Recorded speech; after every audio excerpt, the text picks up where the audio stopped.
Let's go back then to the early 40s to discuss this Committee of Nine, because there are several threads, I think, that are interesting to pick up and that we see kind of coming in and out of Woolley's life. And Woolley as a representative figure he gives us an entree or an entry point into different things regarding the denomination. But one of those is something you mentioned earlier, his affinity for what has been called by some opponents the alien influence in the church, meaning non-Americans, specifically the Dutch, but also to some extent John Murray. There had been a thread of people that were a part of the fundamentalist cause, but yet were part of it for perhaps different reasons than others who stuck with the OPC after its founding.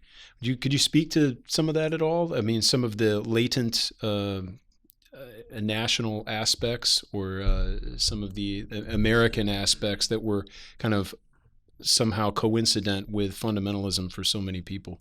Well, yeah, it might be helpful to observe, first of all, if anyone could claim to be the Americanists, the most American of the founding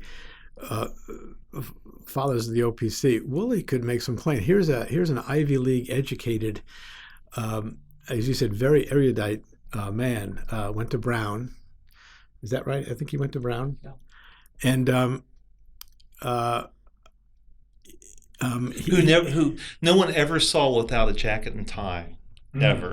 Right. I mean, you could talk to his ex-students, never ever would they see him without a jacket and a tie. That's type of cultural aspect. Yeah, so if anyone embodied these visually, the Presbyterian elite, It would have been him. it was Paul Woolley. Wow. And yet he was willing to forsake that all to join the cause at Westminster.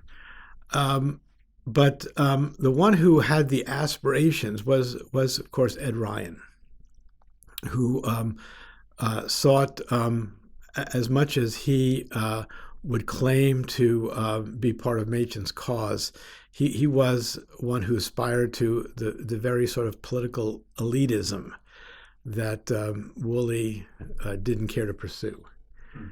And he was certainly one of the dissenters whom Woolley had in mind in his 1944 article.